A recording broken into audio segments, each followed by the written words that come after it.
Bonjour et bienvenue à cette nouvelle série de capsules pour 2019.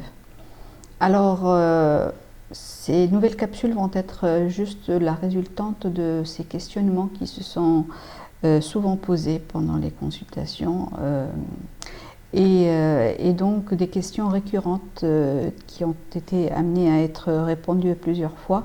J'ai jugé utile de faire quelques vidéos pour un petit peu expliquer, comme la question de la confiance en soi. Alors la confiance en soi, l'estime de soi, la différence entre les deux et comment faire pour développer un petit peu plus notre confiance et notre estime surtout.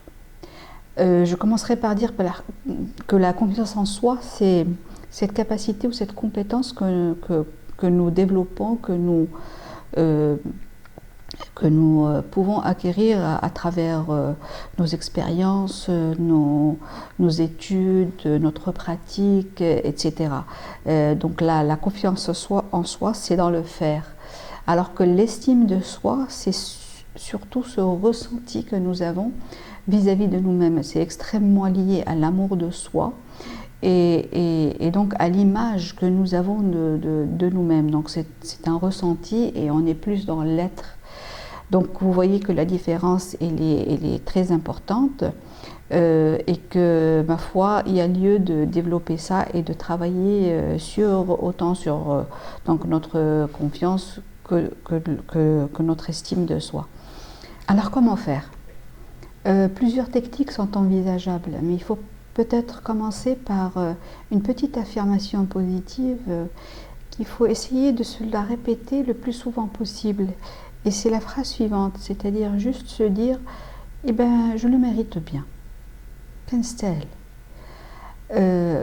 Ça me rappelle peut-être, et ça vous rappelle aussi sûrement, une publicité de cosmétiques qui passait souvent, je crois dans les années 90, et qui disait je le vaux bien.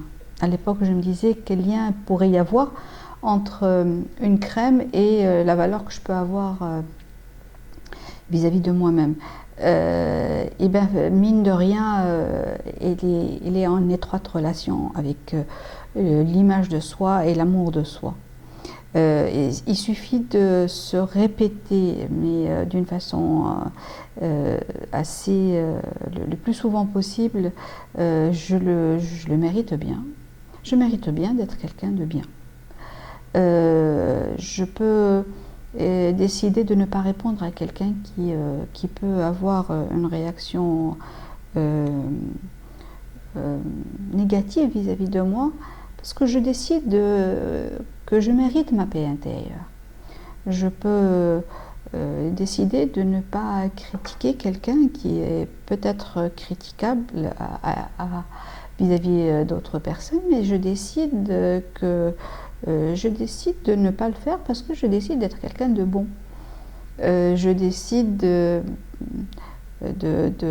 faire une action bénévole sans attendre de retour parce que je décide d'être quelqu'un de bienveillant, quelqu'un de... Donc voilà, ces petites phrases qui se répètent et qui nous redonnent en boomerang une image de nous en dépit de ce qui se passe autour de nous, juste pour essayer de faire valoir cette estime, cette valeur que nous pouvons avoir vis-à-vis de nous-mêmes, la développer et travailler sur cette image que nous décidons de développer de nous-mêmes pour aller de l'avant et cultiver une meilleure image de soi. Voilà. Merci de votre écoute et à bientôt.